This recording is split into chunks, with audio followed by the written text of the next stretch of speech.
remarks before we kickstart the program. I would like to call on our Chief Missioner, Fadlat Sheikh Imam Abdulaziz Onike Marufdin.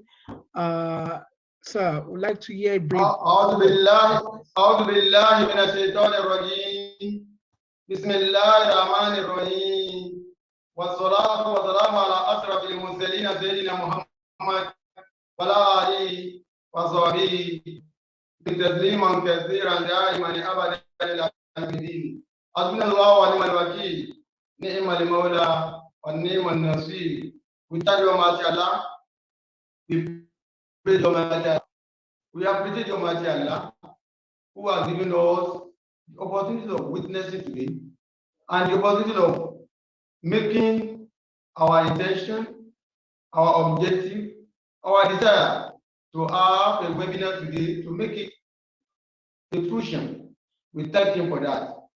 We thank Allah for making us Muslims, and we pray that Almighty Allah, who has shown us aright, who has guided us aright, to know that we go astray.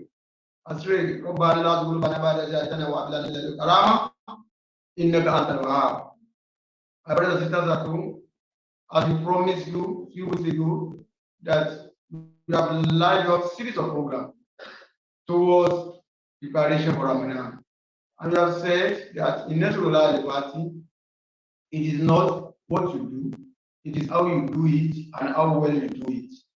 Because of the importance of Ramadan, we have realized that people need to be well educated, we need to be well informed in order to maximize the benefits inherent in this month of Ramadan. Consider the role of our women, apart from the fact that they are going to get involved in fasting, apart from the fact that they are going to get involved in spiritual activities that men will get involved in, apart from the fact that they are going to continue with the traditional duties at home, they are going to have additional responsibilities that will take toll on their health if care is not taken.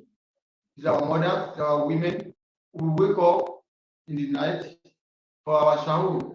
It's our mother, our sisters, our wives who prepare our iftar for us.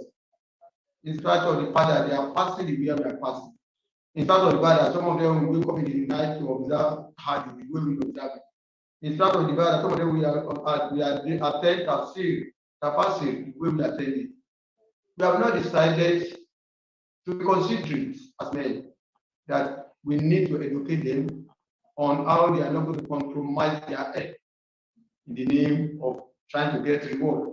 And at the same time, getting maximum reward for preparing our food, for taking proper care of us during Ramadan. Ramadan period requires and demands additional responsibilities from our women. We have decided to bring to you today an elder scholar in the field of medicine, an elder scholar in the area of health, somebody who retired as a director of the Lagos Institute of Health. He's very fast, he's a member of the National Party, he belongs to the Women Committee. And so we know that Prophet said that we will not leave the presence of Allah until we answer some questions. One of the questions is, how do we spend our health? How do we spend our health? How do we spend our wealth? How do we spend our wealth? Allah will ask us. But today, we don't want to run foul of the ethics of maintaining good health, especially on the part of women. That is why we have invited our lecturer to come and educate them, especially today. The fact that we are focusing on women does not mean that we are leaving out men. We enjoy men too, to stay glued to their devices.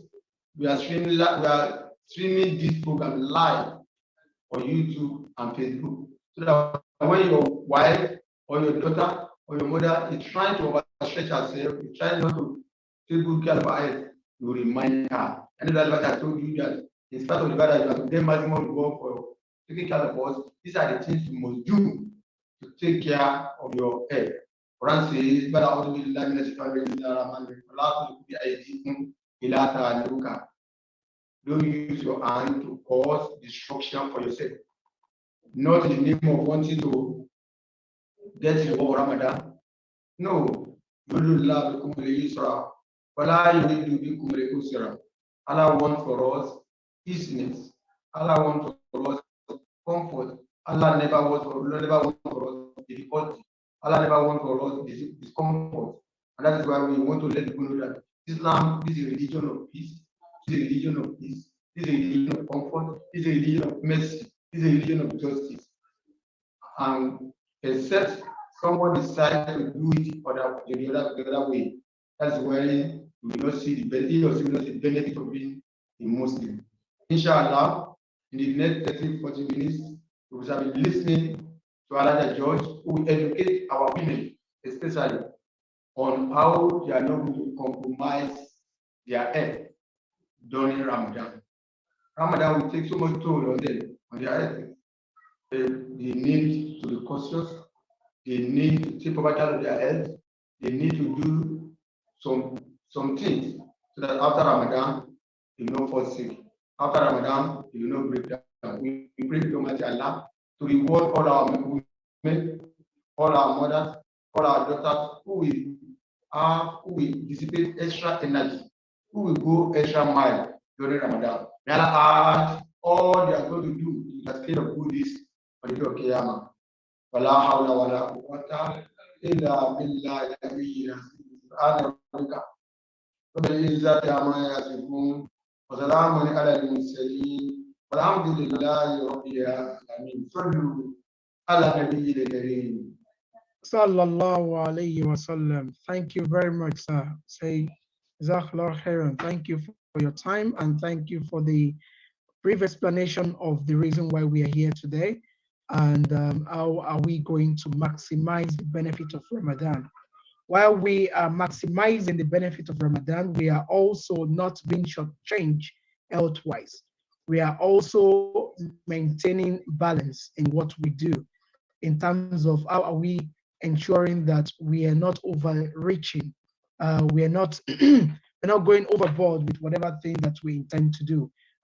Let's God to continue to bless you, sir, and reward all you do and the entire team behind this program today, inshallah. Um, Now, this will take us straight to the talk today, and the talk will be led or will be done by our dear mother, Alhaja Marufat Omomi George. Alhaja Marufat Omomi George is a graduate of Lagos State University, where she bagged Bachelor of Science. She in different health-related area, and she was at the same time she still is very much a public health practitioner, and she retired as a director. She retired.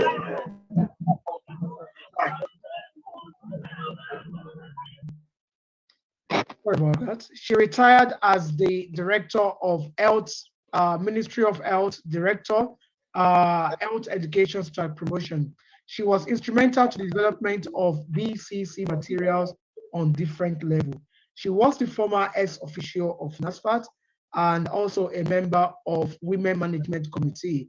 She is the chairperson of the Strategic and Planning Committee, and she has worked in various areas in NASFAT as well. She's a member of different professional bodies as well. Ladies and gentlemen, I would like you to please get ready, prepare yourself while I introduce our dear mother, who will be talking to us about um, Muslim women in Ramadan. And she will also be looking into how best, how do we maintain balance health-wise during Ramadan. Please, may I ask you all, if you're not talking, if you have no plot, if you are not given the audience to talk, please can I ask us all to please mute ourselves so that we can benefit the talk. Our mother has prepared herself and would like to take every single information that she is willing to give us today, and we ask Allah to make it useful for us as well. and make it easy for our dear mother. Please let us mute ourselves. I will try to mute as much as I can, but while you are there, please mute yourself. If you need anything, please feel free to put your message or your information on the chat box. We'll be monitoring it and we'll respond to that appropriately. Ladies and gentlemen, our mother, Alhaji Marufat Omomi George. Assalamu alaikum wa rahmatullahi wa barakatuh. Wa alaikum assalam wa rahmatullahi ta'ala wa barakatuh. It is an honor to have you here today, madam. We ask Allah to make it easy for you. You have the floor, man, for the next 45 minutes, man. We'll ask Allah to make it easy for you. Yeah, thank you, my brother. And also, let me, first of all, appreciate the CM. He has always been dragging me, even when I want to sit back and say I have retired. Or maybe he knows what I can do or what I have been doing, what I was doing while at work. So he is always interested in saying, Elijah, please, let us do this. Elijah, please, let us do this. So CM, thank you very much. I appreciate you. May Allah continue to be with you. A'udhu billahi minash shaitanir rajim. Bismillahir rahmanir rahim. We praise Allah. We ask for His mercy on His noble Prophet Muhammad, his family, loyal companions, and the true Muslims. I say Assalamu alaikum wa rahmatullahi ta'ala wa barakatuh. Wa alaikum salam. Rabbi Shura li Sadri, wa Yassir li Amri, wa Ulu li Uqdatan min lisani. Amen. I would like to share my screen. I don't know, can I do that? You don't have my, you don't have the presentation, but I think I can share it from my side. Yes, you can now. Go ahead. I can. Okay. I'll try to do that. Yeah. Can we see it now? Can you see my screen? Not yet. Not yet, man. Not yet. Oh, I'm trying to. Let me see. Share screen. Okay. Share screen. Okay. How about now?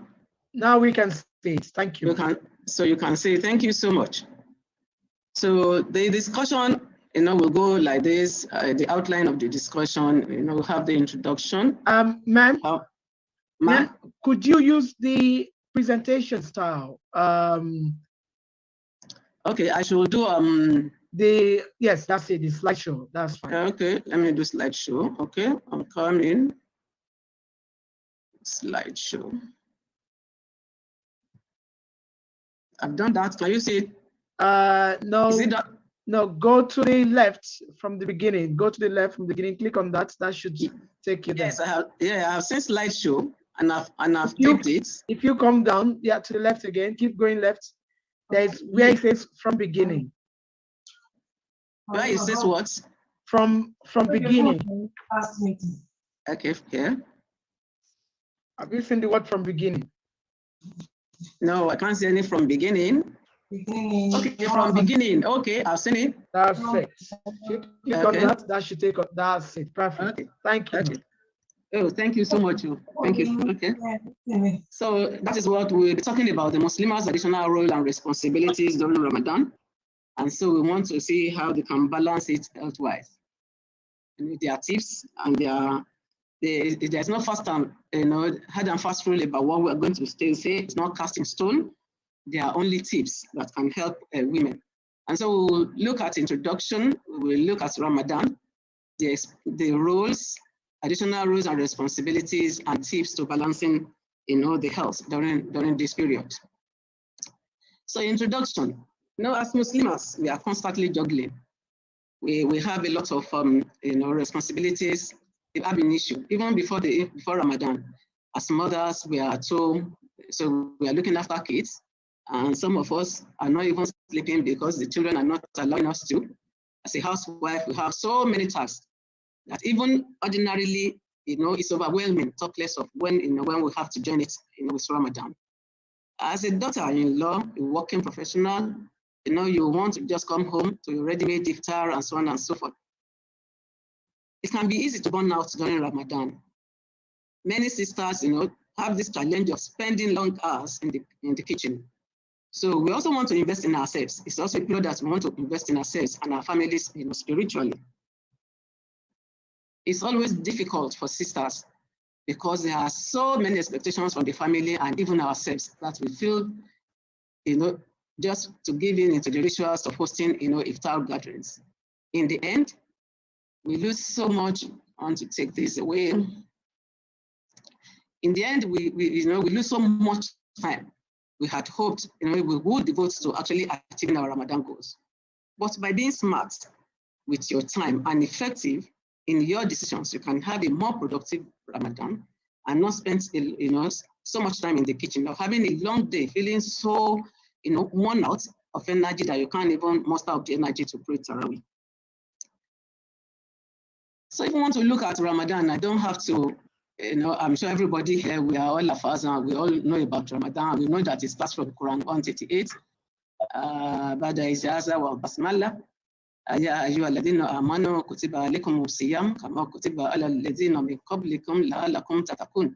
And that's the first of the verses, of Ramadan. And many like that, go on, telling us about, all the things, about Ramadan, who should take it, when you are exempted, and so on and so forth. But the important thing is that it's something that Allah enjoys us to do. It's compulsory. Right? It's compulsory on you because it was made compulsory for those before you. And so to us too, it is made compulsory. That is not to say that there are no exceptions to the rule, as we will see as we go on. So those additional roles, just like I've said that we are mothers, we cook in the house normally, we take up the children, we do this, we do that, we add it to going to work. The additional roles, we wake up for Tajud, we want to include Tarawih in the series of naflas that we do, we want to cook at that, godly hour, also for the family, we want to study the Quran, we want to attend tafsir either at home or out of home, we want to accommodate families and friends who are coming, to break their fast. And you also want to continue with those expected roles. You can agree with me, it's very, very, daunting. It's very, very daunting. And it takes some things for us to be able to get out of it. But if you want to balance, and if you want to look at the tips, before I go into the tips or the activities one by one proper, the tips will fall into 4 domains. All the things that we are going to be talking about will actually fall into these 4 domains. Number 1, you want to be physically prepared. You want to balance it physically.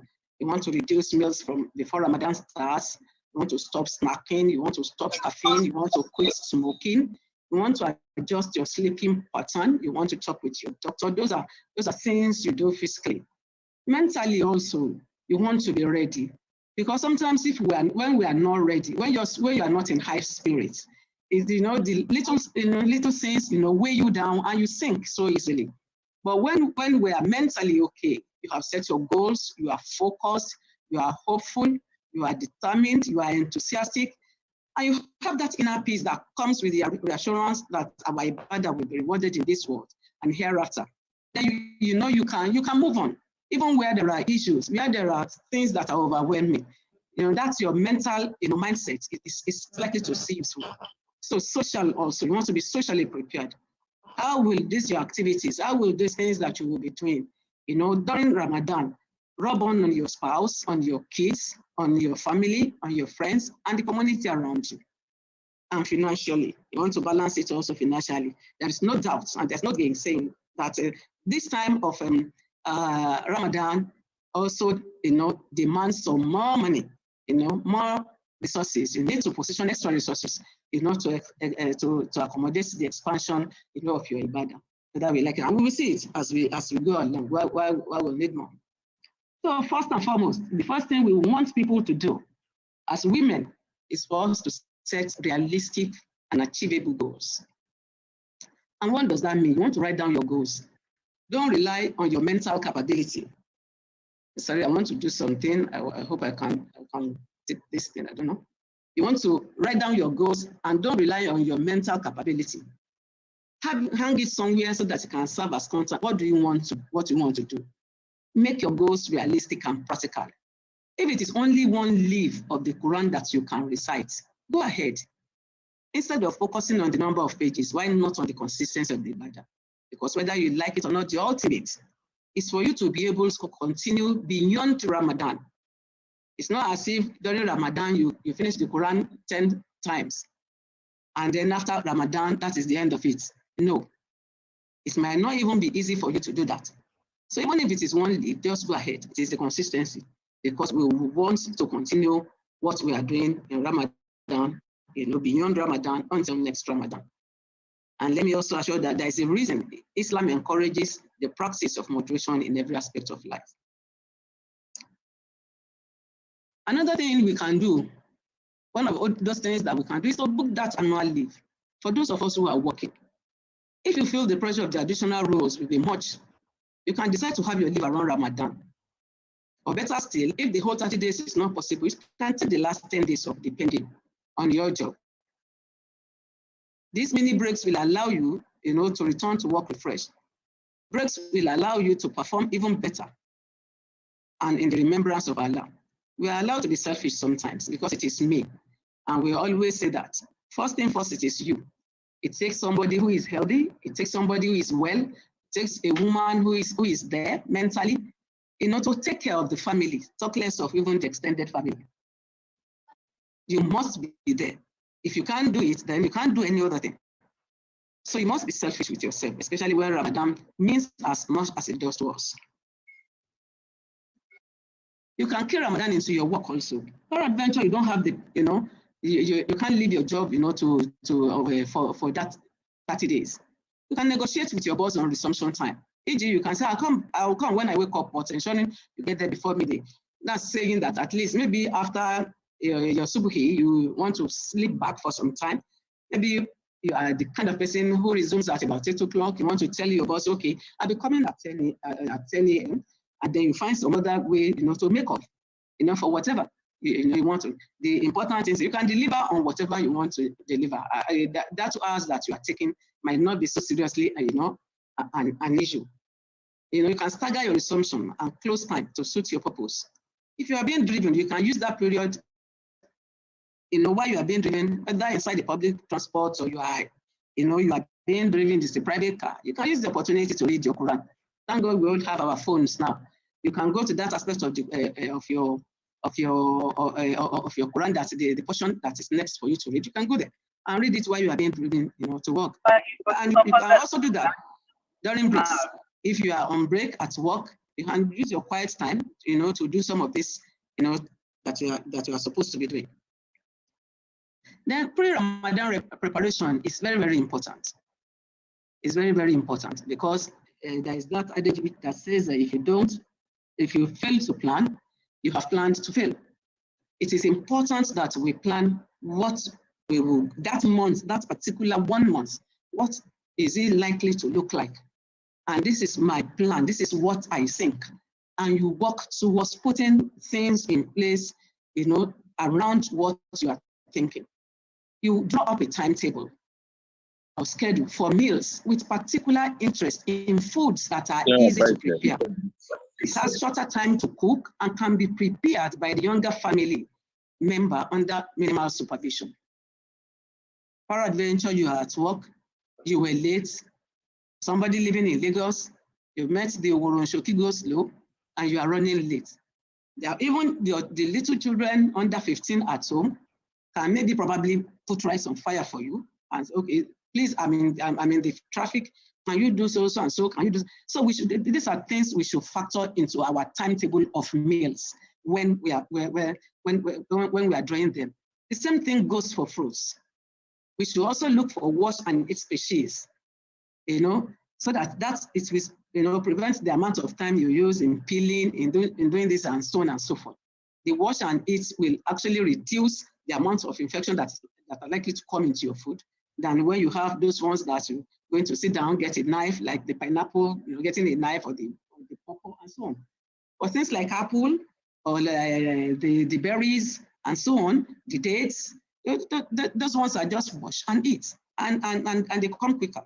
You want to plan for extra hands if there is need to cook more food. You might not be able to do it alone. You might be looking for somebody, who will do that. We want to guesstimate the number of groups and individuals we intend to serve. Whom are we expecting? How many Islamic groups? How many community groups? How many are deeper group? You know, all these things come, they are things that one should plan for. Then you do the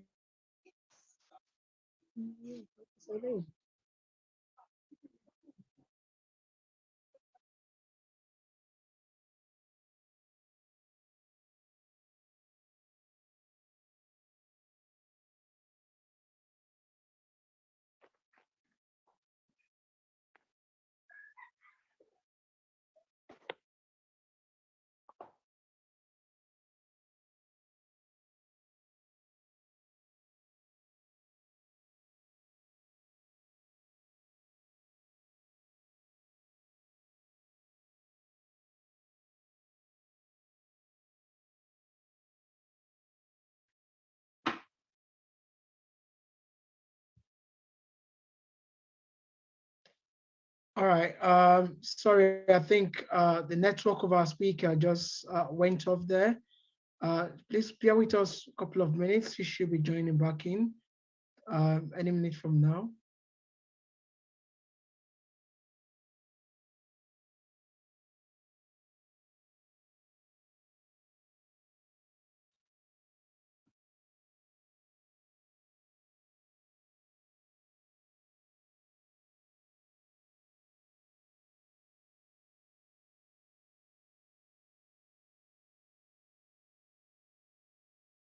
Just 1 second, please.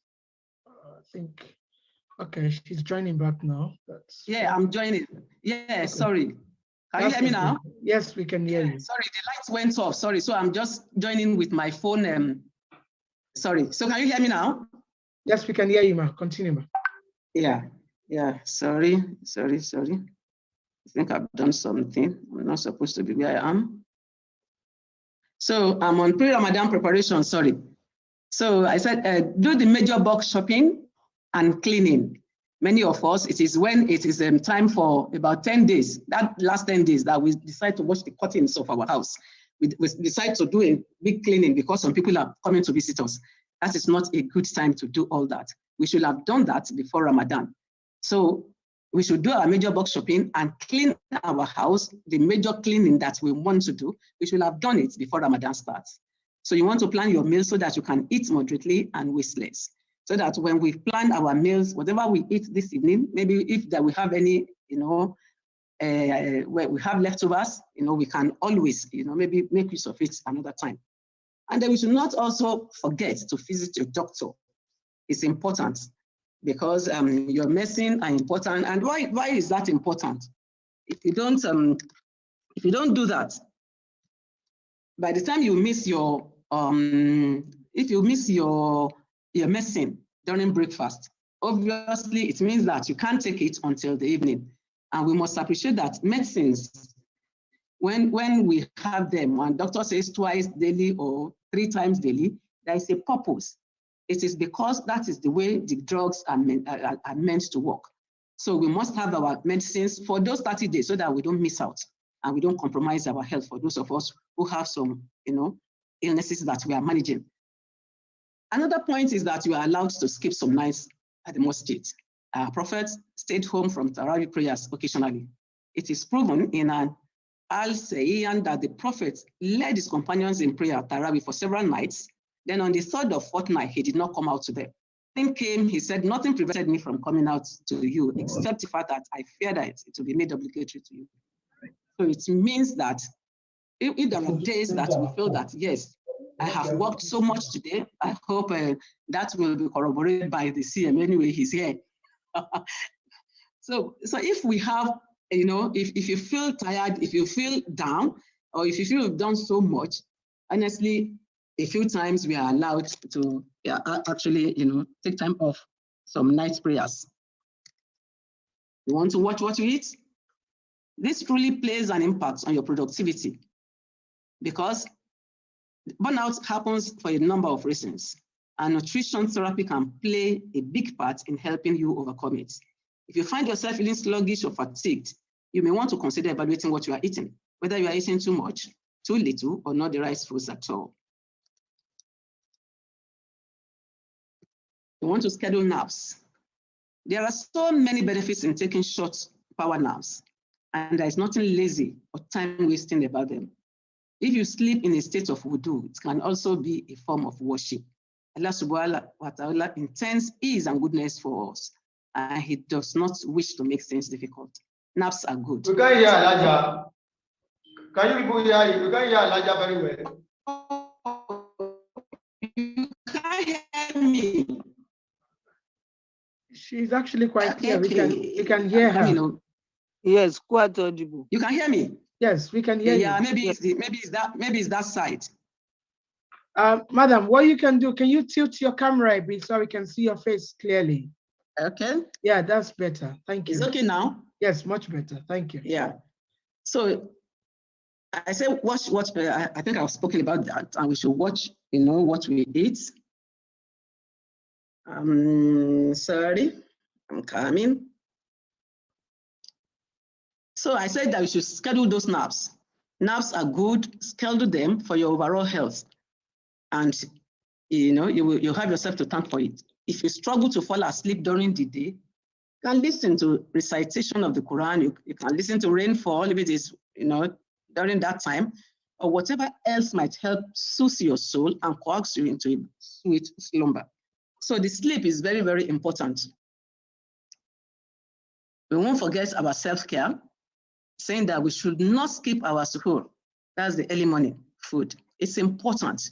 It is the fuel that we will need, to keep, the day running. It's like fuel to vehicle. If there's no vehicle in the vehicle, if there's no fuel in the vehicle will not move. So that is what suhoor does to our body, food in the morning. And that's what I'm sure you have heard it, that eat breakfast like a king, eat your lunch like a prince, and eat your dinner like a pauper. Because the most important of all meals is the morning meal. And alhamdulillah, and Allah in his wisdom, you can see how He has made this compulsory that we should eat it, so that we don't fall into this burnt out problem that we're talking about. So you want to keep yourself hydrated. You want to break your fast with dates. This is very good. Then dense with complex sugars and so on, which are very good for the body. And then you want to avoid sugary food. You want to divide your meal. It's water, meal, and the way the Prophet says we should be doing it. You want to avoid deep frying. Frying is not good. And you want to exercise. It's still very important. No matter how small or how little you think you are eating or how much work you think you are doing, focused exercise is still so important that we should do. You want to ask for help, either from spouse, children, relations, friends. It's not a sign of weakness or inefficiency. It's just saying that, yes, you feel your body and you are thinking that you need some help. You want to distribute household chores for children. The older ones can also help look after their younger ones. You want to use online facilities to purchase needed stuff. You might want to go for pre-packed meals and disposable utensils to reduce the amount of cleaning, that you have to do, post-reception. And you want to employ cooks and caterers to help prepare bulk foods. In practicing bulk buying is cheaper, no doubt, but in doing that too, you need storage capacity. Because you can imagine, while I was talking, NEPA took lights. And then if you have bought a lot of things for your freezer, and at the end of the day, there is no light, then there'll be a problem. So you might be investing in a refrigerator or a freezer to keep your cooked food and vegetables, with extension on expiry dates. You want to buy foodstuffs in season, because this also reduces the amount of money and can leave you with some change at the end of the day. You can invite other Muslims to share where you cannot cope with some stuffs. There are some times that we come together for 3 or 5 people in the office. Okay, we want to buy a bag of rice because I can't finish it. Okay, can we share it to 4 or 5? These are things, that makes it come cheaper, for us. You want extra cash for powering the generating set so that cooked food doesn't get spoiled. It's important. Your storage capacity. If I buy a lot of yams, you need to do some pellets to put it somewhere where it doesn't get bad, because there is no point in you buying some foods thinking that it will last a month, and by the 20th day, the foods are getting spoiled and you have to spend money again. That does not sound sensible. So we'll have to take some things into consideration when doing that. Our iftar parties, there is no way we won't, I won't say there is no way, because even if you don't have friends, your spouse is likely to have friends, and there are things that we want to do. And part of the ibadah is even that we also want to prepare food and give out to people during that time. So you want to hold your iftar parties in such a way that it does not become regular. You can merge groups instead of hosting one at a time. You don't have to attend all iftar parties you are invited to. You can plan to host them before the last 10 days. It is better, because the last 10 days is usually more hectic than the first 20 days. So you want to leave out the last 10 days and you want to choose quick and simple dishes so that you don't end up spending too much time in the kitchen. And you can always do takeaway. We can identify and mobilize like minds in the community. In some communities, individuals don't go about cooking this iftar food. There are some organizations who can help. They take donations, they take money from people, and they cook and they give it out. Donating your money into such will also still give us that reward that we are looking for. So we can identify and mobilize like minds in the community, or pay into a pool of funds where a community cooking can be done, or support organizations doing same. This takes a lot of pressure off you. In summary, remaining healthy and preventing burnt out during Ramadan is possible using the tips above. You can plan your Ramadan. If you plan your Ramadan very well in advance, you avoid getting caught up in the social rituals. This will ensure that we do not get burnt out during this period. In conclusion, how well we feel health-wise during Ramadan is a factor of our activity. The ongoing debate of whether fasting is good or not solely depends on how we observe the fast. It is a compulsory act of worship, but there is always an exception to the rule, and these are clearly stated by Allah. However, moderation plays an important part in all things that we do. We can manage to remain healthy and gain maximally from the reward of Ramadan. So thank you for listening. Allahu Akbar, Allahu Akbar, Allahu Akbar. Thank you very much, Ma. Wow, that is really good, and it's quite enriched. I got carried away. I didn't even want it to finish. That's the beauty of it. When you are enjoying the most, that's when it finishes. Sorry that it has to finish. And count this as part of your good days on the day of Qiyamah. So it's really good in terms of you have let us know that moderation is important in everything that we do. Even during your sahur, moderation is important. During the iftar, moderation is important. Even during the day-to-day activity during Ramadan as well, moderation is also vital. And that is the last word that you finish your talk with, which is really good. May I please ask anyone if you have question for our mother, question, contribution, or any comment whatsoever, may I ask you to please signify by raising your hand. And if you want, you can put that onto the chat box as well. You can signify or put it onto the chat box. Okay, while I'm waiting for other questions to come up, I'm looking at, I have one, ma'am. You said something about iftar party, and this got me thinking, considering the present the world challenge that we have now in terms of the pandemic. Do you think it's advisable? Iftar party, there's always bound to be waste.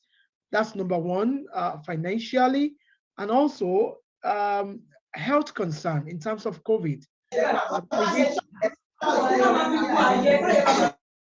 Is it something that you think should be encouraged at this present day?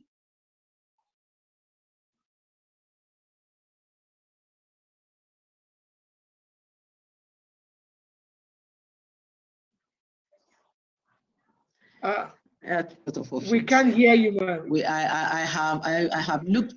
Sorry, man. Oh, I'm coming. Let me see. Okay, now we can hear you. I'm okay. Can you hear me now? Yes, ma'am. Can you hear me now? Absolutely. We can hear you, ma'am. We can hear you. Continue, ma'am. We can hear you. Okay. So that's why we have said that there are so many options to the iftar parties.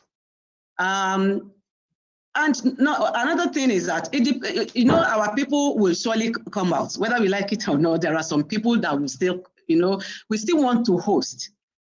You can host. There is no harm in hosting. The thing is in the number of people you are hosting. If we can reduce it to a manageable, number, that at the end of the day, and while I was talking also, I made mention about how you can use, extra people to help you cook, how you can, get in, you can pack, you can do takeaways. These are things that can help you. We won't say that people should not at all, hold, iftar. Iftar parties is not just about eating. Sometimes there is also the tafsir that comes along with it. So if we say don't hold at all, I ran away from saying that, because if you say don't hold iftar parties, it means that we are saying no, there will be no tafsir as well, because people will be in their houses. But we can hold it. What people should do right now is to ensure that they don't have as many people as possible. 20, maximum 30, it's okay. So that those are manageable. Those are manageable numbers, and they can do takeaway for them. Anybody that comes, you space out your chairs, you sit down, and you do takeaway. Immediately they finish, everybody go. They disperse to their houses. I think we can still manage. We can still manage within the period that we are. It's possible, but we just must be mindful of the advisory, the medical advisory concerning COVID also, and then try as much as possible, to do takeaway, and we can work around that one. Thank you, Ma. I think the take home from that, the key words from your response is that we need to understand that we are exercising and observing the COVID regulation. Our mother said, ensure that you're having social distancing. You are going through all the advice given by our medical operatives, medical officer in terms of COVID regard. That's good, ma'am. There is one thing you said. I know it was just an illustration whereby you said maybe you can tell your boss that can I come in midday so that you can sleep a bit after sahur. I'm just wondering, you retired at the hem of your career as a director, man. How would you feel if let's assume that we have about 10 of your workers who happen to be Muslim? How would you feel if about 10 of them say, you know what, Oga, today I'm fasting for that purpose. Number 1, number 2, number 3 will be coming in at midday or 10 o'clock or 11 o'clock. Don't you think that might be a negative publicity for Ramadan in terms of the economy? The business still has to run. What do you think we should do on that? No, I don't see it from that angle. I see it from the angle that every job that you have, you have deliverables. Every day, what is my deliverable for the day? I can assure you that what we use about 8 hours to achieve, you can achieve it in 6 hours also. If we are a bit, if we manage it well. People can work well if they know that, yes, that there are people who live so far from their place of work, and they don't come in at the time that people come in. But the important thing is, how have you been able to deliver on your deliverables? If I can deliver my deliverable in 4 hours, I don't think it's anything. The important thing is for people to do their job. Once they do their job, it doesn't really matter, when we come in. It's only in government service that we come, unless they want to go clock in. I know that in same climb, you clock in, clock in and clock out and clock in and clock out, fine. But in some, look at COVID. We've been at home and people are working. We've been at home and people are working from home. So what difference does it make? So if I come in maybe an hour later or so, but it's not every organization that will allow it. If your organization does not allow it, then you just have to do what they want. But if your organization says, well, if you are going to take time, provided you deliver on your mandate, so be it. I think one should be good to go. Thank you, Ma. That is very important. Contractual agreement, the agreement between you and your employer. Yeah, and your boss. And your boss. We shouldn't take a Mickey and say, you know what, because I'm a Muslim, I'm fasting for that purpose. It's my right. It should be a mutual agreement between you and your boss. Yeah. You negotiate it, and you also compensate for the missing hours. So that going forward, everything has to be in balance. At the end of the month, you don't want to get paid less than what you are expecting. So at the same time, you shouldn't want to shortchange your boss as well. So be it Ramadan or no Ramadan, we can only ask Allah to strengthen our strength, give us the willpower to be able to keep going for us to deliver on all our deliverables. Thank you, Ma. That is really good. There's a question on the chat box, and the question says, thank you, ma'am. Considering COVID-19 precaution as regard itikaf, I know you mentioned towards someone not wasting the last 10 days of Ramadan, washing their curtain and things like that. What advice would you give in terms of utilizing the last 10 days judiciously, since there might be limitation to go on seclusion in masjid? Well, hey, that one, I think it's the CM that will answer that question. You know why I say that? And I will have been able to answer it. My question will have been, I should also ask a question that, if you're saying itikaf, is itikaf only meant for mosques, or you can hold it in your house? That's the question I will have loved to ask the CM. So if I have an answer to that, I will be able to answer that person's question. Okay, let's say hypothetically, ma'am. Let's say hypothetically, the answer comes that you have to seclude away from home. I'm no scholar. I'm just hypothetically. Of course, we'll get clarification from the CM. Let's assume that they say that you have to seclude away from your place of living. Which means that you are going away from where your day-to-day distraction will be. That's the purpose of itikaf, for you to be secluded, uplifted in terms of your spirituality and things like that. So what do you think will be your advice in terms of COVID related? Because let's look at it. Itikaf, you have about 50, 30, 100 people secluding in masajid, praying to Allah. Of course, there might be a bit of regulation in terms of COVID as well, but what would you advise? Well, for me, right now, we will tell those people who are elderly. It's still the advisory on COVID. It will not change. Anything we are doing, we are still going to follow that medical advisory on COVID. For the elderly, above 60, we will tell them to do their tahajjud, maybe in their house for this year. But even for those who will be going, there was a number that the mosque, have been taken. If the mosque had been taken, all the while, years back, they've been taking about 40, 50 people into seclusion. It means that for now, they have to have it. They must have that figure. That is the thing. They also will put in place, some of the things, that it will ensure that individuals have that space, apart.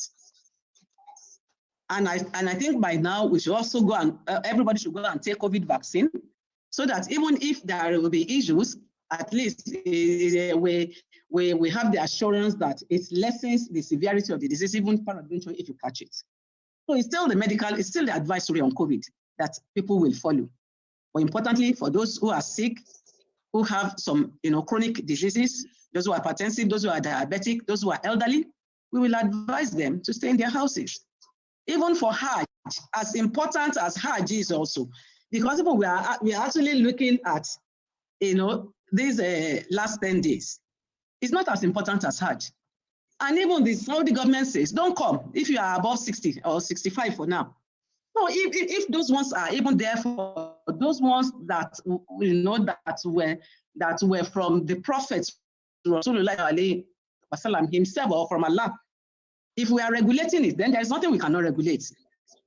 So if there is a time we cannot do some things because of the inherent danger of death that will come away from it, it's not going to be the end. If we don't do some things this year, I'm sure next year we will do something else. And I think the CM can add to that. But that is the way I look at it. That there is not. I don't think there's anything that we don't do this year that we can't do in other years if we have our lives. Thank you very much, Ma. That is professorial, to be honest. Now I would like to pitch my tent with you, Ma, because I'm no scholar, but the understanding of the Sharia of Islam is the preservation of life. The preservation of life matters, if for whatever reason we cannot perform itikaf this year, if there is life, if the life is still there, of course we can still perform many more of itikaf, and we can still seclude at home and find a way to also go closer to Allah in our own right. Because let's assume that there are 30 people in the masjid. There's no way they can be all that clean. There'll be cross utilization and things like that. Anyway, we'll leave that for our sheikh. My brother, sir, my brother, let me add. You see the behavior of our people. If you see 30 people, if you meet 30 people in a masjid, at least 10 of them will not use mask.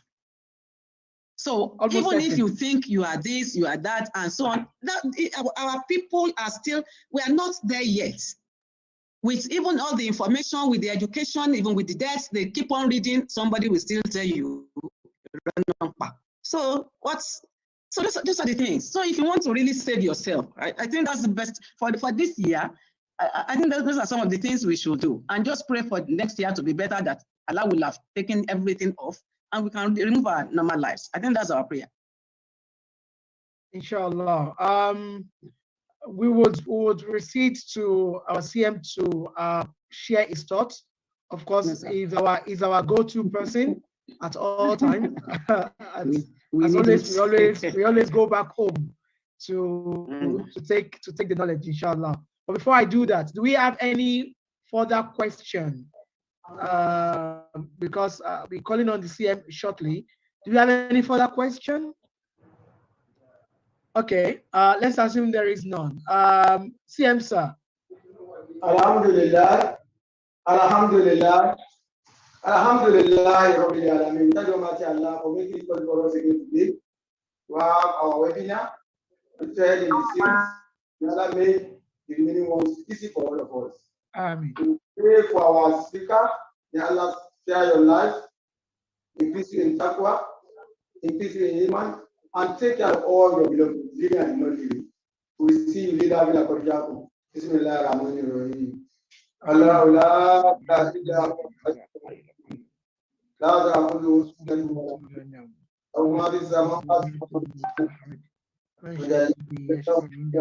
la يحلم ما بين أيديهم وما يحيطون إلا بما شاء وسع كرسيه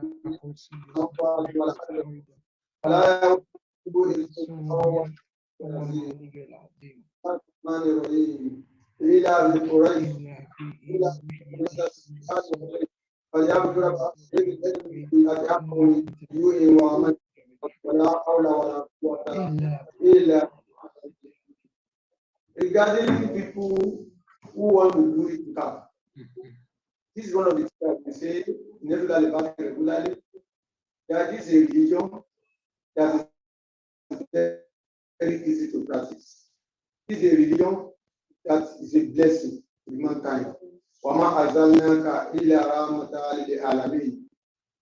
said about the Holy Prophet that I have not sent you except as a mercy to the entire mankind. The beauty, one of the beauties of Islam is that when you intend to carry out a deed, a good deed, and by omission or commission, Allah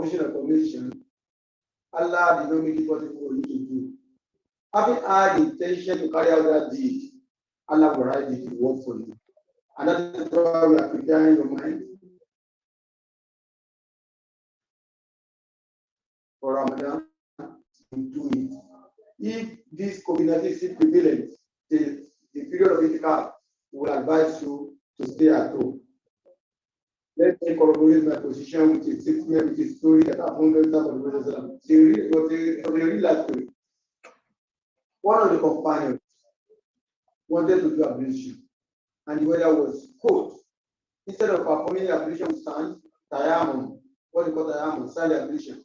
It's a group, so Allah will give you alternative of anything that's difficult for you.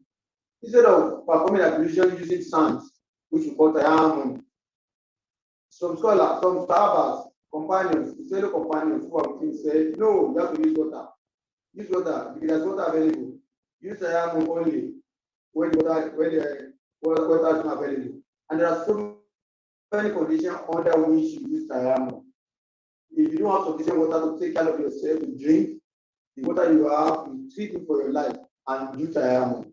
If the weather is too cold and you are going to expose yourself to danger, use tayammum. They prevail on this man to perform water ablution.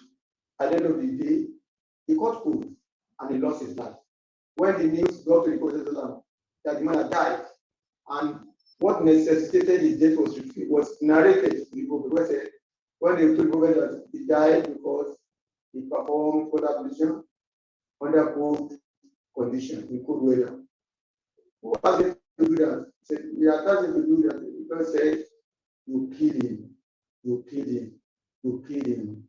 That shows that our religion is not a religion that will make us to expose our life to danger. May Allah be with all of us. And that is why knowledge comes first before worship. Allah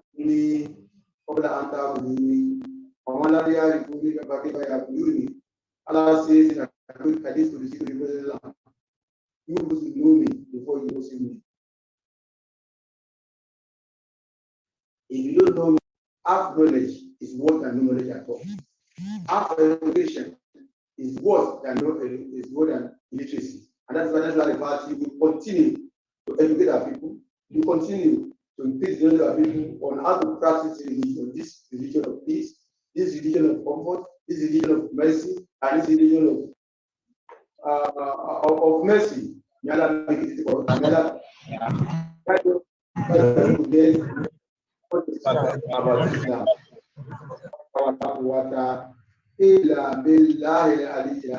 May Allah reward our moderator, our MC. May Allah continue to share your lives.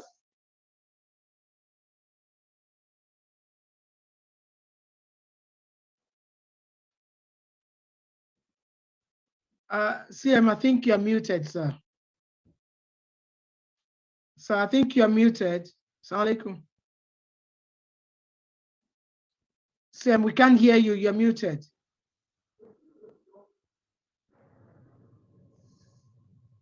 I think I'm done.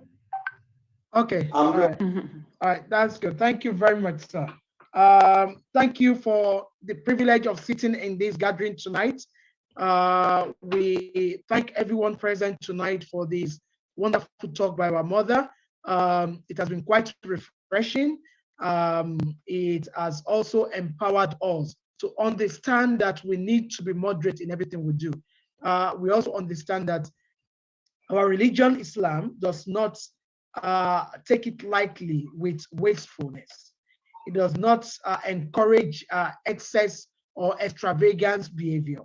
So when you want to have the mighty bowl of food during iftar, you should think about the fact that am I being moderate in this? will this affect my health? Will I be able to observe my regular salah? Will I be able to sleep well as well at the end of the day?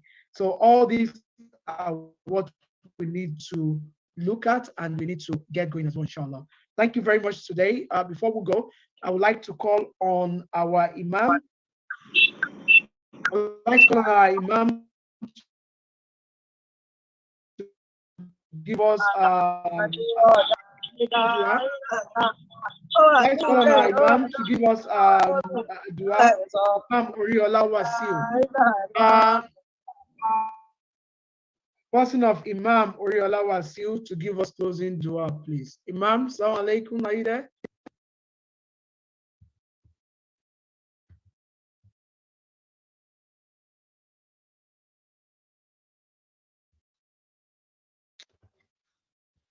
Imam, are you there, sir? Okay, I will take our Imam Kolawole Najimu Kolawo. Imam Kolawole, could you please give us closing dua, please?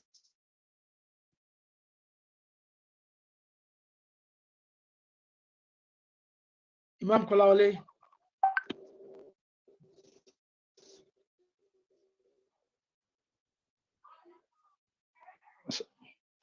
Assalamu alaikum wa rahmatullahi wa barakatuh. Wa alaikum assalam wa rahmatullahi wa barakatuh. Alhamdulillah, Alhamdulillah Rabbil Alameen.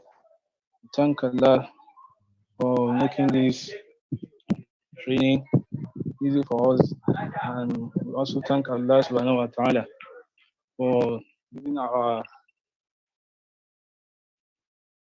Mom Alaja opportunity and make it easy for her to give us the presentation. May Allah subhanahu wa ta'ala reward her abundantly, and each one of us, starting from the CM, and each one of us that will join this webinar. May Allah subhanahu wa ta'ala reward us abundantly here in life and in the hereafter. And we pray that Allah subhanahu wa ta'ala spare our life to fast in the holy month of Ramadan. May Allah subhanahu wa ta'ala give us that healthy, and also Allah subhanahu wa ta'ala provide for all our needs. May Allah subhanahu wa ta'ala continue to strengthen all our executive, and Allah subhanahu wa ta'ala continue His mercy with our society, not solely the party. May Allah subhanahu wa ta'ala accept all our deeds as an act of ibadah. لا حول ولا قوة إلا بالله العلي العظيم. ربنا لا تزغ قلوبنا بعد إذ هديتنا وهب لنا من لدنك رحمة إنك أنت الوهاب. ربنا آتنا في الدنيا حسنة وفي الآخرة حسنة وقنا عذاب النار. سبحانك اللهم وبحمدك أشهد أن لا إله إلا أنت أستغفرك وأتوب إليك. سبحان ربك رب العزة عما يصفون وسلام على المرسلين والحمد لله رب العالمين. Sallallahu alayhi wa sallam. Thank you very much. Thank you, everyone. We thank you all for joining today. Until when we meet next time, from us and the whole team of the Sharia team, and from the mission board as well, we say Assalamu alaikum wa rahmatullahi wa barakatuh. Thank you, everyone, and do have a wonderful night rest. Thank you.